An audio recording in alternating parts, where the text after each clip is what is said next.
네, 계속해서 30장 교회 권징입니다. 페이지는 81페이지네요. 네, 81페이지 교회 권징 살펴보도록 하겠습니다. 1. 주 예수님께서는 자기 교회의 임금이시오 머리로서 국가 공직자와는 구별하여 교회 직원들의 손에 치기를 맡기셨다. 이제 교회 안에서 이제 일어나는 여러 가지 잘못된 일들, 또 범죄 행위 이런 부분들에 대해서 이제 교회에서 벌하게 하시는, 그러니까 이제 벌을 주는 그런 권한을 교회 직원들의 손에, 여기서 직원이란 이제 목사, 장로 이제 이런 사람들을 말하는 거죠. 교회 직원들의 손에 치기를 맡기셨다. 이 직원들에게 천국의 열쇠를 맡기셨는데 그들은 이 열쇠로서 정죄하기도 하고 사죄할 수도 있으며 회개하지 않는 자에게 말씀과 건징으로 천국을 닫고 회개한 죄인에게는 필요에 따라 복음의 사역과 권징의 해벌로 천국을 열어줄 권한을 가진다. 성경에 나오는 표현이죠. 너희가 땅에서 매면 하늘에서도 매일 것이고 또 너희가 땅에서 풀면 하늘에서도 풀릴 것이다. 그러니까 이 땅에서 우리가 교회가 용서하면 하늘에서도 용서하는, 그러니까 천국이 열리는, 이 땅에서 용서하지 않으면 천국에서도 문이 닫히는, 그러면서 이제 예수님께서 천국의 열쇠를 주시겠다라고 말씀하셨습니다. 교회의 직원들에게는 그 교회 구성원들에 대한 어떤 그 벌을 내리고 또 그들을 통제하고 관리하는 그런 권한이 있다는 것입니다. 세 번째, 교회의 권징은 과오를 범한 형제를 교정하여 다시 얻기 위함이며 다른 이들이 같은 과오를 범하지 않도록 방지하며 누룩이 온 덩어리에 퍼지지 않도록 제거하며 그리스도의 명예와 복음에 대한 거룩한 고백을 옹호하며 또 하나님의 언약과 그 언약의 인들을 사악하고 완악한 범죄자들이 더럽히도록 교회가 방치할 때 교회에 임할 하나님의 진노를 막기 위해서 필요하다. 교회 권징이라고 하는 것이 요즘 이제 사실은 굉장히 교회마다 시행이 잘 안 되죠. 그렇지만 정말 여러 가지 유익한 점이 많습니다. 그러니까 잘못을 범한 사람이 뉘우치고 교정하고 다시 돌이킬 수 있는, 깨닫게 하는 그런 어떤 효과가 있고요. 또 이런 교회 권징이 시행되면 다른 사람들에게 굉장히 교훈이 됩니다. 그래서 저렇게 하면 안 되는구나 하는 이제 그런 마음의 결심을 하게 하는 그런 면에서도 여러 가지로 유익하고요. 그리고 교회가 정말 오염되지 않고 거룩함을 유지하는, 하나님의 심판을 받지 않도록 교회를 관리하는 그런 차원에서도 교회 안의 권징은 반드시 이루어져야 되는 부분입니다. 이 목적을 보다 효과적으로 이루기 위하여 교회 직원들은 범죄의 성격과 죄인의 과실을 고려하여 권계, 일시적 수찬 정지, 권계라는 것은 이제 권면하고 또 이제 이렇게 본인에게 근신을 시키는 거죠. 그러니까 자기의 잘못을 뉘우치게 하거나 혹은 책망하거나 또 이런 거죠. 그리고 또 일시적으로 수찬을 정지한다든지 혹은 출교를 한다든지 어떤 경우에는 직분을 특정 기간 동안 이렇게 직분을 정지시킨다든지 혹은 면직을 시킬 수도 있습니다. 장로 면직, 목사 면직 이런 것도 얼마든지 가능하겠죠. 이런 것들을 취하는, 이런 것들이 이제 교회 안에서 이루어지는 권징이다 할 것입니다. 자, 그다음 이제 31장 대회와 공회의, 그러니까 이제 대회, 공회, 그러니까 회의를 말하는데요. 이제 이것은 소위 이제 오늘날로 말하면 무슨 이제 총회, 노회 이런 관계를 말하는 것이고요. 이제 과거에 이제 교회가 이제 모여서 중요한 어떤 교리적인 문제들을 해결했던 그런 게 있습니다. 사도행전 15장에 보면 예루살렘 공회, 그죠? 예루살렘, 그러니까 유대인들, 이방인들이 율법을 행해야 되는가, 할례를 행해야 되는가에 관한 이런 문제를 해결하기 위해서 예루살렘 공회가 열리죠.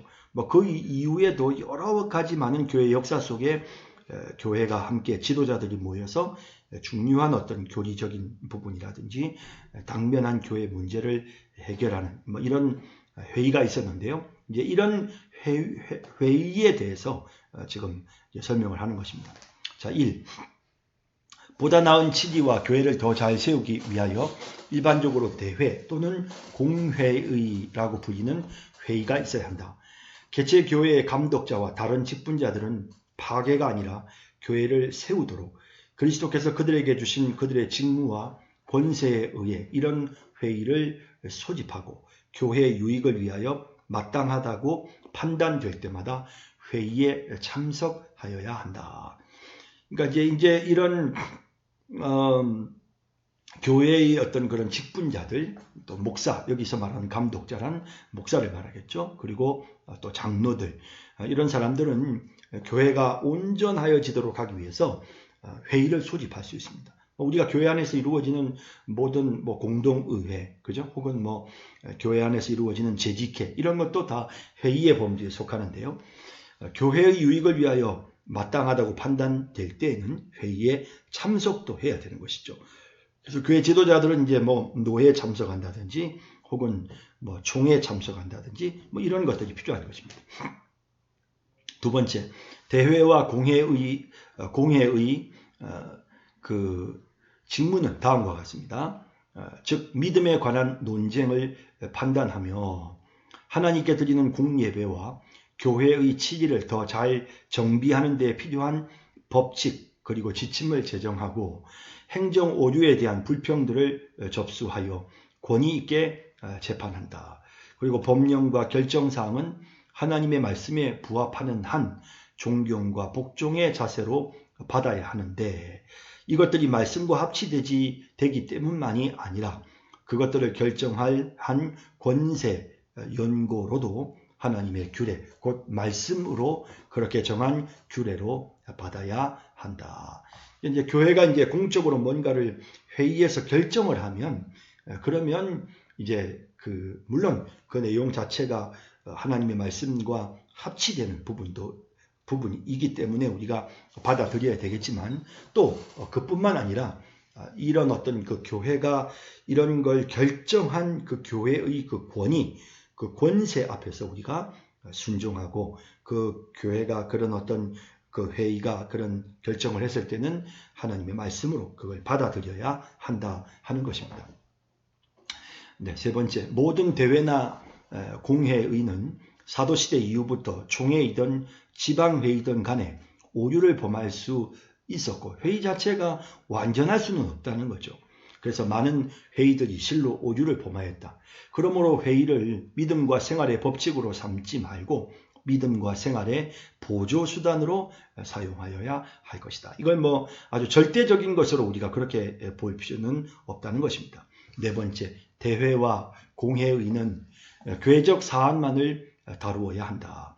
비상시국에 겸허한 청원이나 국가 공직자의 요청을 받아 양심상 행하는 조언 외에는 국가와 연관된 시민적 사안에 개입하지 말아야 한다. 분명히 말하고 있습니다.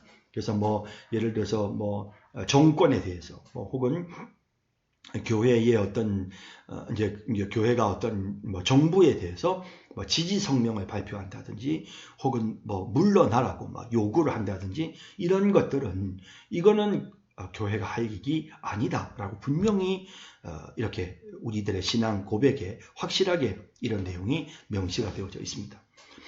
자, 그다음 이제 종말론에 대한 내용으로 넘어가겠는데요. 32장 사람의 사후 상태와 죽은 자들의 부활. 사후의 사람의 몸은 티끌로 돌아가 썩지만, 자, 이제 우리가 죽고 난 다음에 어떻게 되는지를 한번 생각해 보십시다. 우리의 몸은 넌 흙이니 흙으로 돌아가라 하셨으니까 티끌로 돌아가 썩지요. 하지만 그들의 영혼은 죽거나 자는 것이 아니라 불멸의 존재이기 때문에 그것을 주신 하나님께 즉각 돌아가게 되죠. 그러니까 우리가 죽어도 살죠. 우리의 그 육체는요. 나중에 지금은 죽지만 나중에 때가 되면 이제 다시 주님이 재림하실 때 다시 살게 되고요. 그리고 우리가 살아서 주님을 믿었을 때 우리의 영혼은 영원히 죽지 않죠. 자, 이제 이런 사실을 볼 수가 있고요. 의인들의 영혼은 거룩하여 완전하여졌기 때문에 지극히 높은 하늘로 영접함을 받아 그곳에서 몸의 완전한 구속을 기다리면서, 자, 그러니까 우리가 죽을 때 육체와 영혼이 분리가 되죠. 그러면서 육체는 땅에 티끌이 되고 썩어집니다. 흙으로 돌아가는 것이죠. 뭐 태워서 재가 될 수도 있습니다. 영혼은 어떻게 됩니까? 영혼은 죽지 않고 영원히 살게 되죠. 그래서 의인의 영혼은 완전하여져서 하늘로 영접함을 받게 되죠. 그럼 육체는 땅에서 지금 흙으로 썩어지고 영혼은 하늘에서 완전한 우리의 몸이, 이제 예수님이 재림하시면 이 몸이 다시 완전한 육체로 부활하잖아요. 그때까지 우리의 영혼은 그 육체의 완전한 구속을 기다리게 된다 하는 것입니다. 빛과 영광 중에 계시는 하나님의 얼굴을 뵙죠. 우리의 영혼은요, 그렇습니다.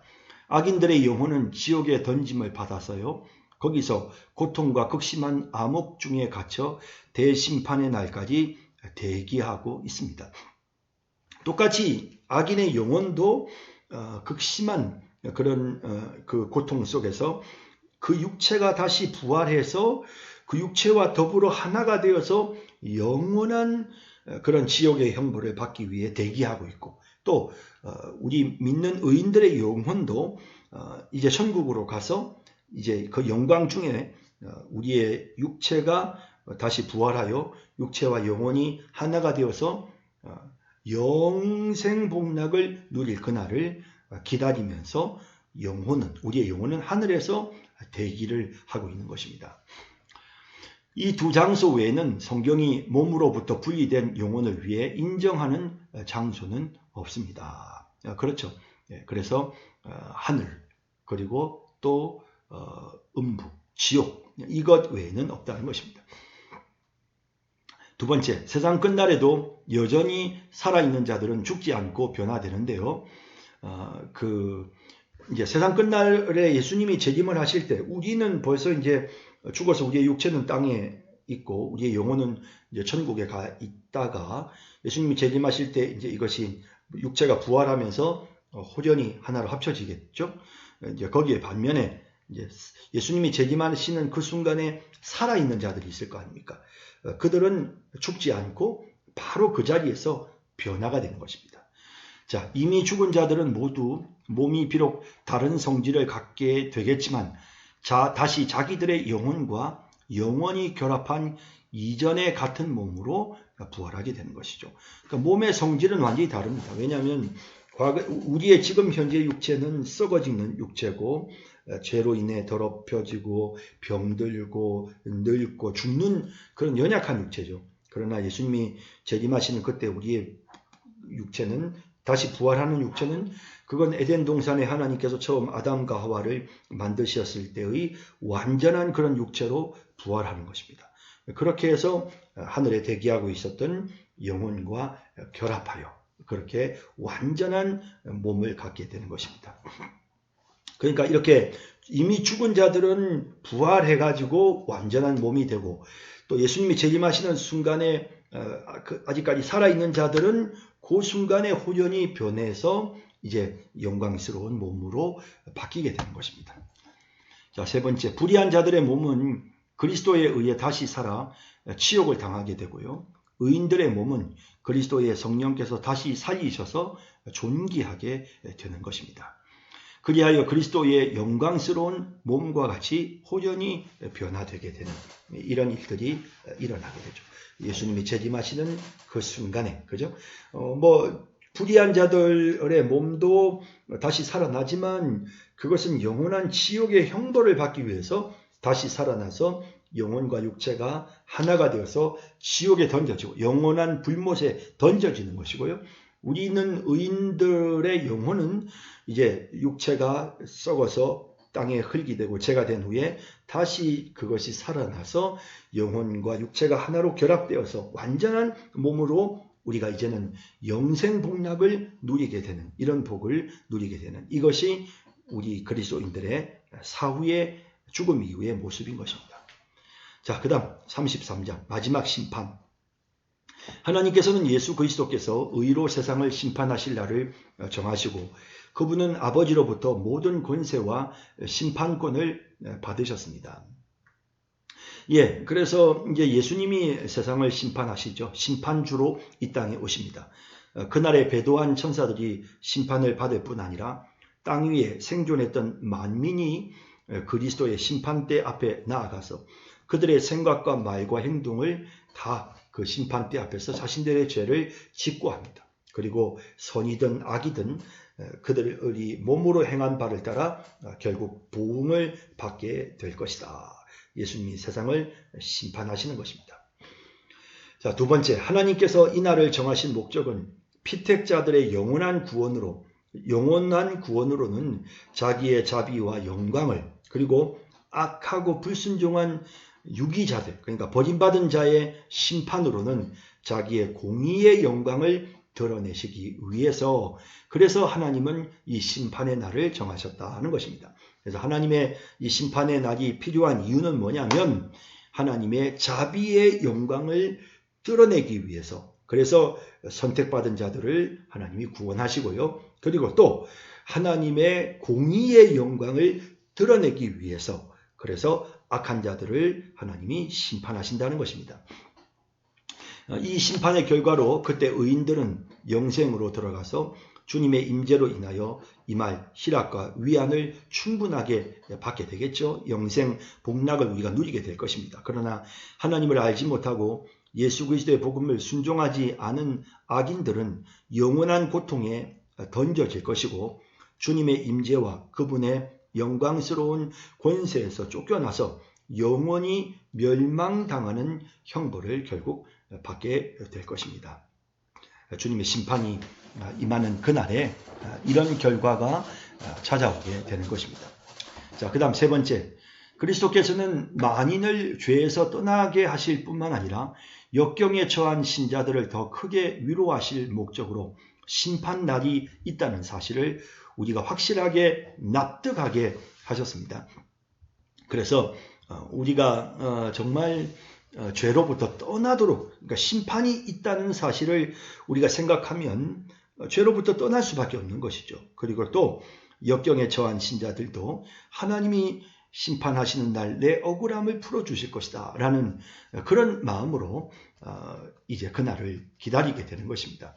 그래서 이렇게 이런 목적으로 인해서 심판날이 있는데요. 우리가 확실하게 납득하게 하셨듯이 또한 그날을 만인에게 감추어 두시어 주님께서 오실 시점을 알지 못하기 때문에 그들이 모든 육신적 안심을 떨쳐버리고 항상 깨어서 아멘 주 예수님 오시옵소서 속히 오시옵소서를 외칠 준비를 항상 하게 하신다. 그러니까 그날이 언젠지 우리가 모른단 말이죠. 그러니까 분명히 그 하나님이 우리가 죄 가운데 머물러 있으면 심판하실 것이고 또 우리가 억울한 일을 당하면 하나님이 위로하실 것인데 그 심판의 날이 언제인지를 알지 못하기 때문에 그래서 뭐 천천히 오시겠지라고 하면서 마음 놓고 우리가 안심하고 그렇게 게으르고 나태하게 있을 수가 없는 겁니다. 불시에 예수님이 심판하시기 때문에. 그래서 항상 깨어서 그날을 준비하며 살게 되는 것입니다. 그래서 이런 목적으로 이제 최후의 심판의 날을 하나님이 정하신 것입니다. 자, 34장 성령 하나님. 1. 삼위일체 중 3위이신 성령은 아버지와 아들로부터 나오시며 권세나 영광에서 한 본체시며 동등하시고, 자, 성령은 성부로부터 나오시고 성자로부터 나오시죠. 그죠? 그러나 성령은 성부 성자로부터 나온, 다시 말하면 하나님께로부터 나온 하나님이시죠. 그리고 성령은 권세나 영광에 있어서는 성부나 성자나 한 본체입니다. 그리고 또 동등하세요. 누가 더 높고 뭐 성부가 제일 높고 성자가 높고 그 다음에 성령은 제일 마지막이고 이런 게 없습니다. 한 본체시면서도 또 동등하십니다. 아버지와 아들과 더불어 모든 시대를 통하여 믿음과 사랑과 복종과 예배를 받으시기에 합당하신 분이 바로 성령 하나님이십니다. 그분은 두 번째, 그분은 생명의 주님이시며 생명을 주시는 분이시고 무소부재하시며 어느 곳에나 계신다는 뜻이죠. 사람의 모든 좋은 생각과 순결한 욕망과 거룩한 협의의 근원이시다. 그래서 모든 이런 우리를 선한 길로 인도하시는 모든 것들의 근원이 바로 성령 하나님이시다는 것입니다. 선지자들은 그분의 감동을 받아 하나님의 말씀을 전했죠. 또 모든 성경 기자들도 영감을 받아 성령으로부터 영감을 받아 하나님의 생각과 뜻을 무오하게 허물이 없이 거짓되지 않게 오류가 없도록 기록하였습니다. 그분은 특히 복음 전파를 위임받았고요. 성령이 우리에게 임하시면 우리가 증인이 되죠. 그러니까 성령의 특별한 임무 중에 하나가 바로 복음 전파입니다. 또 복음 전파의 길을 예비하시고 설득력을 지니고 동행하시고요. 성령이 우리를 이끄시죠. 우리와 함께 하십니다. 사람의 이성과 양심의 메시지를 강권하니 성령께서 친히 우리의 마음에 우리 생각을 주관하시고 또 우리의 마음에 하나님께서 거룩한 성령의 욕구를 주시는 것입니다.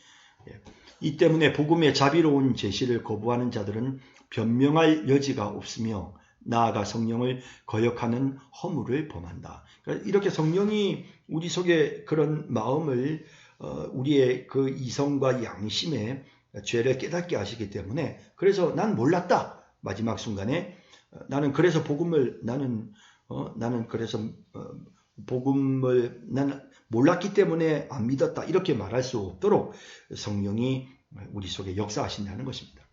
자, 세 번째, 성부께서는 간구하는 모든 일에게 성령을 항상 기꺼이 주시기를 원하시고요. 이 성령은 구속에 적용해서 유일하고 유력한 대행자이십니다. 그러니까 성령이 우리 속에 역사하셔서 우리로 하여금 이제 그 구원의 은혜가 적용되도록 그렇게 하시는 분이고요.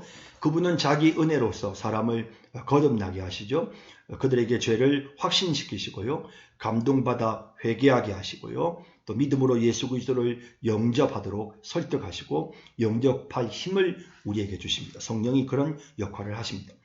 또한 모든 신자들을 그리스도와 연합하게 하시며 그들 중에 보혜사와 성화를 이루시는 우리를 거룩하게 만드시는 그런 주님으로 우리 속에 내주하시면서 양자와 기도의 영을 주시고요. 그러니까 우리를 양자 삼도록 만드시고 또 우리에게 기도하시는 기도의 영을 불어넣어 주시고 또 모든 은혜의 직무를 수행하시사 그들을 마지막 구속의 날까지 거룩하게 하시고 인치시는 성령의 우리를 딱 인치셔서 완전한 구원에 이르게끔 우리를 보호하신다는 것입니다. 자, 네 번째, 성령의 내주로 모든 신자들은 머리이신 그리스도와 생명력 있게 연합하였기 때문에 그분의 몸인 교회에서 서로 연합하게 되는 것이죠. 그래서 성령의 내주로 인하여 우리는 예수 그리스도와 연합할 뿐만 아니라 또 모든 성도들과 더불어 교회 안에서 서로 연합하게 되는 것입니다.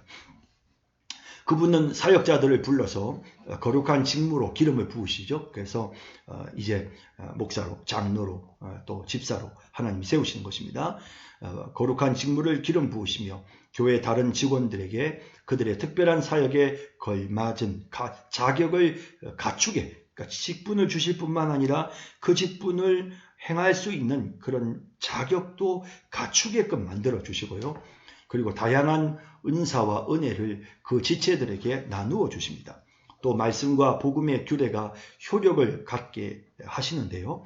말씀과 복음의 여러 가지 규례가 우리 속에서 그대로 실천되어질 수 있도록 그 말씀이 깨달아지고 믿어지고 또 그 말씀대로 살 수 있도록 만드는 이런 모든 일들을 성령이 주관하십니다.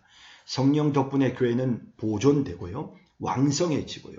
또 성령 때문에 교회는 정화되고 또 마지막 결국에 가서는 하나님 앞에서 완전히 거룩하여지는 이 모든 것이 바로 성령께서 하시는 사역이다라는 것입니다. 자, 이제 드디어 마지막 35장입니다. 하나님의 사랑과 선교의 복음. 자, 1. 하나님께서는 무한하고 완전하신 사랑 가운데서 주 예수 그리스도의 중보 사역과 희생을 통하여 은혜 언약으로 버림받은 온 인류에게 충분하고 다 적용되는 생명과 구원의 길을 준비하셨고 이 구원을 복음으로 만민에게 값없이 주신다. 자, 그러니까 예수님이 이 땅에 오셔가지고 우리를 위해서 십자가에 못 박혀 죽으시고 피 흘리시는, 그래서 우리의 죄를 다 용서해 주시고 우리를 하나님의 자녀로 삼으시는 이 은혜, 우리를 구원하시는 이 모든 이 구원의 길을 예수님이 하나님이 다 준비하시고요. 그리고는 이 구원의 이 기쁜 소식을 복음을 통해서 만민에게 값없이 나누어 주시는 것입니다. 두 번째, 복음에서 하나님께서는 세상을 향한 자기의 사랑과 만인이 구원받기를 열망하신다는 사실을 선포하시고요. 이 복음을 통해서 하나님은 사랑이시다. 그죠? 그래서 하나님의 그 사랑, 누구든지 저를 믿는 자마다 멸망치 않고 영생을 얻게 하려 하십니다. 그래서 하나님이 세상을 사랑하시는 하나님이시라는 사실을 복음을 통해서 나타내시고 이것을 선포하시고 또 구원의 유일한 길을 완전하고 분명하게 계시하시죠. 구원의 길은 예수를 믿는 것 외에는 다른 길이 없습니다. 그리고 예수님이 우리의 죄를 완벽하게 용서하셨기 때문에 그 길은 완전하고 또 분명합니다. 참으로 회개하고 그리스도를 믿는 만인에게 영생을 약속하시고 제시한 자비를 만인이 영접하라고 초청하시고 명하시며 말씀과 함께 동행하시는 성령으로 말미암아 자기의 은혜로운 초청을 받아들이라고 강권하십니다. 그래서 이렇게 하나님께서 우리를 이 구원의 은혜의 자리로 초청하시는 것입니다. 복음이 전파되게 하시고 내가 너희를 위하여 이렇게 구원의 길을 준비했다. 어서 돌아오라. 어서 돌아오라 하면서 우리를 초청하시는 것이죠. 그러니까 말씀과 성령의 역사하심으로 우리를 초청하시는 것입니다. 자, 세 번째, 복음을 듣는 자마다 이 자비로운 선물을 즉각 받아들일 의무와 특권을 지닙니다. 그러니까 이 복음이 선포되면 우리는 하나님이 말씀하시는 그 하나님의 초청에 그것을 받아들여야 될 의무가 있고 또 우리에게는 그걸 받아들일 수 있는 특권도 하나님 우리에게 주셨습니다. 그러니까 우리가 받아들일 수가 있는 겁니다. 우리 보고 하나님이 너 그걸 선택하라, 너 믿어라 라고 하셨고 우리가 그걸 믿을 수 있게끔 하나님이 길을 열어놓으셨습니다. 회개하지 않고 불신한 가운데 머무는 자는 허물을 더 악화시키고 스스로의 가호 때문에 결국에는 멸망하게 될 것입니다. 네 번째, 복음에 계시된 길 외에는 달리 구원의 길이 없습니다. 그렇죠? 하나님께서 제정하신 은혜의 정상적인 방법상 하나님의 말씀을 들어 믿음이 생겨나기 때문에 우리가 성경을 읽으면 하나님의 말씀을 들으면 자연스럽게 하나님의 그 은혜로 믿음이 생겨나기 때문에 그리스도께서는 교회에게 온 세상으로 가서 모든 민족을 제자로 삼으라고 우리에게 위임하셨습니다. 그러니까 하나님의 말씀을 전하면 그들이 그 말씀을 듣고 그들이 믿음이 생기도록 성령이 역사하신단 말이죠. 그렇기 때문에 하나님은 우리를 향해서 가서 이 하나님의 말씀을 전하라는 것입니다. 전하면 그들이 믿을 것이다. 그들이 받아들일 것이다. 그러니 너희는 가서 전하라는 것입니다. 아니면 우리가 하나님 말씀 전한다고 그들이 믿겠습니까? 믿죠. 성령께서 하나님의 말씀을 듣는 그들에게 믿음이 생기도록 역사하시기 때문에 그러므로 하나님은 우리에게 모든 민족에 가서 하나님의 말씀을 전해서 그들이 그리스도의 제자가 되게끔 만들라고 명령하신 것입니다. 그러므로 모든 신자들은 기독교의 규례들이 이미 정착된 곳에서 그 규례들을 바수하며 기도와 헌금과 직접 수고로 온 땅을 통하여 그리스도의 나라가 확장되도록 이바지하는 의무를 지고 있다. 자, 그래서 이제 우리 이제 신자들이 우리가 주님이 우리를 향하여 모든 민족으로 제자를 삼으라고 우리에게 이렇게 사명을 주셨고요. 그러므로 우리 모든 신자들은 이제 이미 복음이 전파된 곳에 가서서는 그 복음의 규례가 지켜지도록 우리가 노력해야 되고요. 또 우리가 또 기도하고 또 헌금하고 이런 직접적인 노력을 통해서 온 땅에 그리스도의 나라가 확장되도록 우리가 그렇게 의무를 다해야 된다는 것입니다. 그러니까 이제 우리가 이제 기독교의 규례들이 이미 정착된 그곳에 우리가 지금 머물러 있잖아요.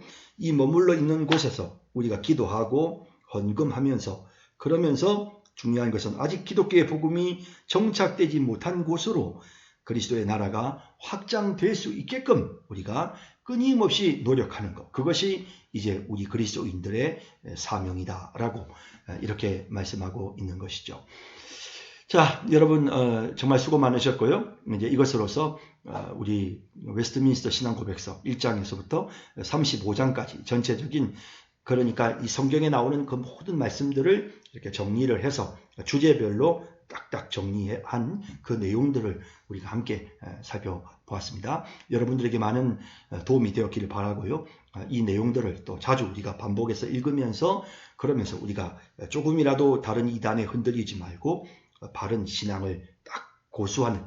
그래서 이제 우리 기독교의 교리가 뭐냐, 교리에 대해서 잘 모르겠다 그러면 무조건 웨스트민스터 신앙고백서를 여러분들이 보시면 됩니다. 우리의 교리책입니다. 이 책이. 그래서 내가 교리를 잘 모르겠다. 결혼과 이혼에 대해서 우리가 어떻게 성경이 말씀하는지 이걸 좀 필요하다. 이러면 무조건 웨스트민스터 신앙고백서를 보시면 됩니다. 그 안에 모든 우리의 신앙에 관한 전반적인 부분들이 다 이제 포함이 되어져 있는 것입니다. 자, 여러분 대단히 수고 많으셨습니다. 참 여러분 열심히 또 강의를 잘 들어주셔서 감사드립니다. 예, 수고하셨습니다.